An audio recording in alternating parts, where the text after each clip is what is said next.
Monongalia County Board of Education.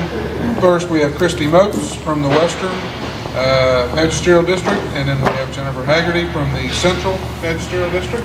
I've been told that Mike Kelly, who's the incumbent serving from the Western Magisterial District, had a family emergency and wasn't able to make it.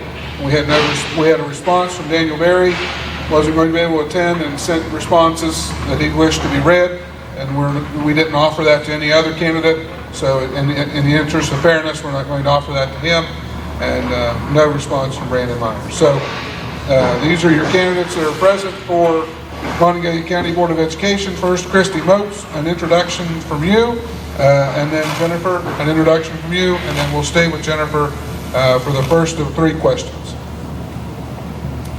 Hi, I'm Christy Moats. I have been a resident of Mon County my entire adult life. I went to Clay Patel High School. I have 3 kids. One has already graduated, the other 2 are still in the public school system. I'm a realtor with Howard Hanna. I guess my biggest qualification is that I'm a mother. I have kids in the system. I see what they go through. I see what we're dealing with, and I want to make changes. My name is Jen Haggerty, and I promised I wouldn't read my name, so I won't. But I am a former Mon County teacher. I worked as a teacher, a technology integration specialist, an academic coach, and an assistant principal at Westwood Middle School and Mountain View Elementary School. 5 years ago, I left the school system to become a realtor. I work with J.S. Walker in Morgantown. I am running for Board of Education because I still have that passion for students and for education, and students are at the forefront of my concern always. I will work hard in this position to make sure that our public schools receive the support and guidance needed to achieve excellence. I'll be diligent with decisions regarding public monies to ensure spending decisions are made with the most benefit directly to the student's success, socially, emotionally, and academically. And I'll listen with intent to concerns and celebrate their successes. I feel like I'm qualified because of my background in education, because I did raise 2 children through Mon County schools. I no longer have children in the school system, but I still have a passion for what this county is and what it needs to become. Thank you, Jennifer. We'll stay with you for our first question. What do you view as the role of an elected member of the Board of Education? The only direct employee of the Board of Education is the superintendent. The role of the board is to set and implement policy and procedures, to be a steward of public education money, positions, curriculum, needed resources, helping facilitate a positive and healthy climate and culture, and working with the superintendent to support the schools and students to make sure success is continued. If I'm elected, I'll work hard to ensure that I evaluate all the school's issues and concerns and always make decisions that are in the best interest of all students.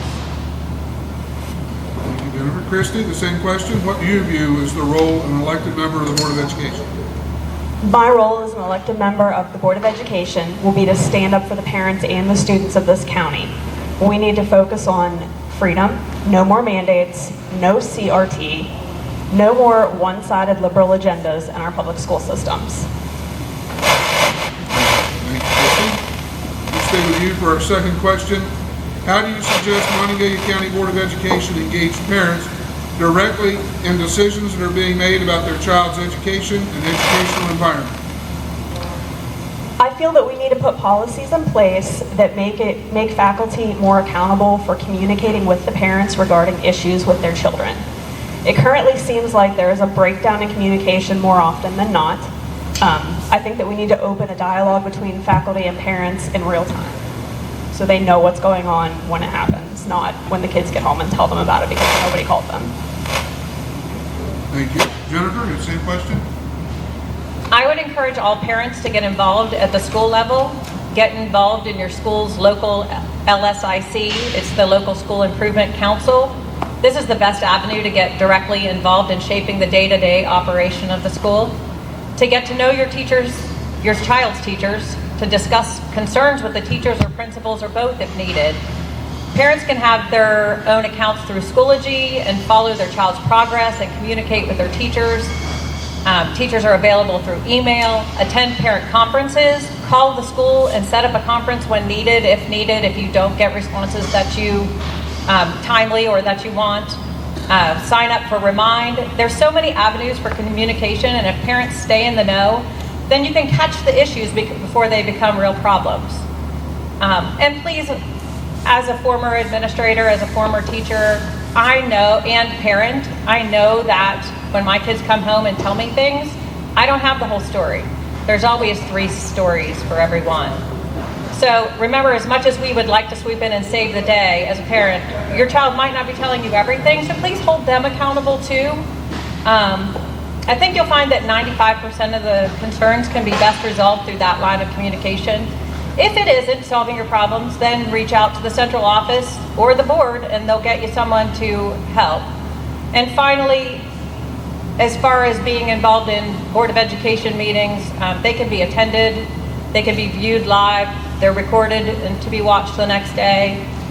But if I'm elected, I will always make decisions in the best interest of students, and I'll keep an open ear to all employees and parents and community members and constituents as they want to talk to me. I'm here. Just hold on there, Jennifer. Before we go to our third question for these candidates, if our candidates for Conservation District Supervisor will please come up and have a seat here to the right. Our third question will stay with you, Jennifer, for your first answer. Speak to the concerns of safety, both terroristic and health related, in our Monongalia County schools, and what you could do as a member of the Board of Education to improve those conditions. I think we heard this already today, but one of the current concerns in the school is the same as it is nationally. The SRO officers are currently in all of our high schools and middle schools. Police departments across the country are experiencing across the county are experiencing a high volume of retirees or having trouble recruiting new officers. So it has become hard for them to assign an officer to a school full-time. That being said, Mon County is fortunate to have the support of community. With levy funding, the school system has come up with a creative solution and has earmarked monies to hire retired officers to work